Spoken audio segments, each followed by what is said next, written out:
un film Les Maîtres de l'Univers en 2026. Est-ce que c'était une bonne idée? Non, clairement. Mais est-ce que c'est un mauvais film? Eh bien, on va parler de tout ça dans cette petite vidéo. C'est mon crescendo! Je vous ai dit, quand je lève le poing, c'est fini! Effectivement. Salut, je suis Mathieu et je fais cette vidéo complètement à l'arrache. En effet, ça fait plusieurs semaines qu'on attend la sortie en France des Maîtres de l'Univers. Et on sait la date de sortie depuis lundi. Et sa date de sortie, c'était mercredi. Alors je vais pas vous montrer les plannings du site écran large, sinon vous allez perdre le peu d'estime que vous avez pour nous. Mais ils sont plus chargés que ma cavité nasale et c'est le beau bordel. Je peux donc vous dire que quand il y a un gros blockbuster de l'été, car oui c'est un gros blockbuster de l'été, qui est balancé en scred sur une plateforme de SVOD quasiment du jour au lendemain, une semaine après le nouveau Christopher Nolan, c'est un peu panique à bord. Dites-vous bien que j'ai dû abandonner une critique de film de requin pour faire cette vidéo sur les Maîtres de l'Univers. Et ça c'est cruel en fait. Mais alors, qu'est-ce qui s'est passé? Comment un truc aussi énorme peut sortir de cette manière chez nous? On va parler de tout ça un petit peu plus tard. D'abord, parlons du film, et vous allez voir qu'il y a peut-être un lien. Parce que moi, en vrai, malgré les critiques, on va dire, tiédasses américaines, j'attendais avec curiosité ce truc, Si, je vous jure, Si, c'est vrai. Attendez, je vous explique. Je suis un peu fasciné par les Maîtres de l'Univers qui incarnent une forme de paroxysme des années 80 dans tout ce qu'elles avaient de plus mercantile, de plus financièrement débridé et donc de débile. Alors oui, vous pouvez passer votre commentaire, je suis effectivement trop jeune pour vraiment avoir grandi avec la série, mais l'idée même de faire une publicité de plusieurs saisons pour convaincre des gosses de supplier leurs parents d'acheter des jouets, des génies du mal les mecs, C'est comme ça. Alors oui, c'est loin d'être la seule ou la première série dans cette catégorie de l'enfer, et oui, on peut pas dire que ce soit un sommet artistique. Mais ce côté mercantile, il va avec un niveau de régression tel qu'on atteint une sorte de niveau de pureté pop ultime avec les Maîtres de l'Univers. Je veux dire, le mec s'appelle Musclor. Il ressemble à ça. C'est littéralement l'homme le plus fort du monde. C'est absolument génial. Et il se bat contre un mec, c'est littéralement un squelette qui parle et qui veut détruire le monde. C'est du divertissement à l'os, oserais-je dire, coloré, qui pioche dans la science-fiction et la fantasy sans discernement, juste les choses qui l'intéressent, sans trop de cohérence. Il y a des gentils beaux et musclés, c'est les princes d'un royaume où tout va bien, où tout est beau, et en face il y a des méchants, ils sont méchants parce que ils sont moches, et ils règnent sur un endroit moche.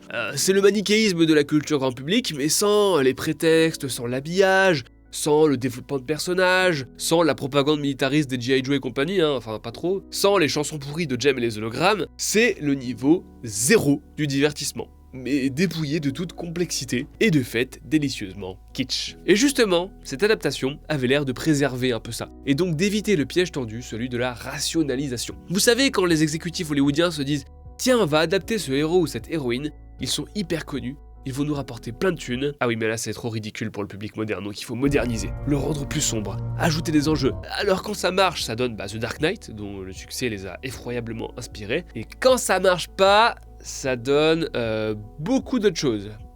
Les 4 Fantastiques version 2015 par exemple. Moche, gris et pseudo-réaliste. Mulan, pareil. Tarzan, pareil. Robin des Bois, pareil. Et oui, même Ridley Scott. Purée, même Sonic, ils l'ont foutu dans le monde réel avec des immeubles et des fast-food. Et je vous parle même pas de Power Rangers. Purée, Power Rangers, tu fais quand même difficilement plus kitsch que ça, qui est devenu ça. Ils ont même pas incorporé le Ranger Orange. Tu sais, le Ranger Orange, il passe son temps à écrire des articles et à faire des vidéos, mais il peut pas continuer à se battre contre les robots GAFAM, s'il est pas aidé un peu financièrement, du coup il propose un abonnement pour permettre aux gens de le soutenir, et en contrepartie, il propose du contenu juste pour ses abonnés. Tu vois un peu la métaphore ? Bref. C'est pas juste une question d'esthétique, c'est vraiment essayer de rationaliser des choses qui n'ont pas lieu de l'être, et du coup retirer toute la légèreté des choses légères. Récemment, l'exemple qui m'a rendu ouf, c'est Mortal Kombat, le dernier là, enfin l'avant-dernier. Mortal Kombat, c'est con. Mortal Kombat c'est décomplexé, dans Mortal Kombat il y a des lézards qui crachent de l'acide, des ninjas qui tirent des boules de feu, et des colonnes vertébrales qui se reconstituent après une triple fracture. Est-ce que c'est logique? Non. Est-ce qu'on s'en fout? Oui, c'est dans l'univers. Et v'là-t-il pas que les mecs, ils ont inventé un truc qui s'appelle l'arcana ou je sais pas quoi, pour justifier les pouvoirs des personnages. Et du coup c'est relou, et du coup c'est long, et du coup c'est chiant. Et c'est ça que j'ai bien aimé dans le Superman de James Gunn, oui désolé encore, mais quoi qu'on en pense, le film est pas parfait, mais il y a des couleurs, il y a des monstres, il y a des héros dans tous les sens. C'est un monde de super-héros, c'est tout. Il y a des pouvoirs, c'est tout. Et d'ailleurs, le seul qui veut rationaliser cet univers, eh ben c'est le méchant, c'est tout son plan. Souvent, on a surtout l'impression que les mecs ont pas confiance dans les univers qu'ils adaptent. Pire, qu'ils les apprécient même pas tant que ça. Hein. Dernier symptôme, peut-être le pire, ces remarques cyniques qu'il y a dans tous les films de super-héros. Genre, ah oui lol, il est vraiment moche ton costume. Ou alors, oh là là, PTDR, c'est quoi ce nom à la con? Mais sérieusement, si tu trouves que Otto Octopus ou Doc Ock c'est un nom débile, pourquoi tu fais une adaptation de film de super-héros? Et lui, pourquoi il rigole? Il vient de passer la moitié du film avec un mec qui s'appelle Docteur Étrange, il se pose pas de questions avant ça. Pourquoi on laisse pas les trucs débiles être débiles et qu'on se concentre pas sur les qualités de ces choses-là? À première vue, les maîtres de l'univers, eh bien, il en a rien à faire de la rationalité. Et c'est ce qui m'a plu dans les premières minutes. La direction artistique, pardon. Tous les sens, c'est ultra baveux, les costumes sont ridicules, les décors sont complètement bariolés, et c'est plutôt cool. Dès la scène d'introduction, on se dit qu'on risque de passer un petit bon moment. Hein. Eternia, donc l'univers dans lequel ça se déroule, est une sorte de fantasme de science-fantasy multicolore. On voit Mekanek, qui est un mec qui enroule sa tête autour des méchants. Il y a quelques bastons amusantes en plus, avec Idris Elba en Man at Arms, donc le demande le peuple. Et puis, bim! Bienvenue dans le monde réel. Merci, c'est vraiment ce que je préfère dans les maîtres de l'univers. Hein. Les gens qui ont un boulot nul et ils se font emmerder par des meufs avec des cheveux roses et puis ils vont à la muscu avec Dolph Lundgren. What the fuck, c'était généré par Grok ou quoi ce truc-là? Et quand ils reviennent à Eternia, les scénaristes ont changé d'avis, ils vont nous priver de premier degré. Alors c'est l'avalanche de vannes pas drôles, hein, vues et revues, de moments où il dit par le pouvoir du crâne ancestral, mais il se passe rien, et bien sûr, bien entendu, de ah, c'est vraiment un nom ridicule. Tu t'appelles Fisto, ça ferait pas un peu comme Fist, lol, comme dans le sexe. Tu fais moi. Sans déconner, la fin, elle ressemble vraiment à ça. It's fantastic. Yes, it is. Guys, I got it. Ready? Et c'est trop bizarre parce que le reste du film est hyper respectueux de la série. Il y a des trucs qui sont ultra kitsch au premier degré. Il y a le lion qui parle. Et oui, à un moment, ils disent « Ah lol, t'as un lion qui parle. » Ah, c'est comme si il y a des gens derrière qui ont voulu faire un vrai film He-Man, manichéen, premier degré et plein d'action, mais qu'il y avait des exécutifs derrière qui disaient « Dis donc, tu veux pas dire que c'est un peu ridicule quand même? Tu veux pas dire « Eh MDR, il y a des monstres bizarres dans mon équipe !» Et du coup, ils ont pas pu faire ce qu'ils voulaient faire. Le truc le plus fun et premier degré, clairement, c'est Skeletor. Hein. Déjà, il est archi stylé. Ils ont juste repris le design et ils réussissent à le rendre en plus assez expressif avec ses yeux rouges là. C'est vraiment un méchant over the top qui est juste méchant. Et quand Musclor lui demande ses motivations dans une des meilleures scènes du film, il dit bah, c'est juste trop cool d'être méchant. Mais oui, d'accord, super, trop bien.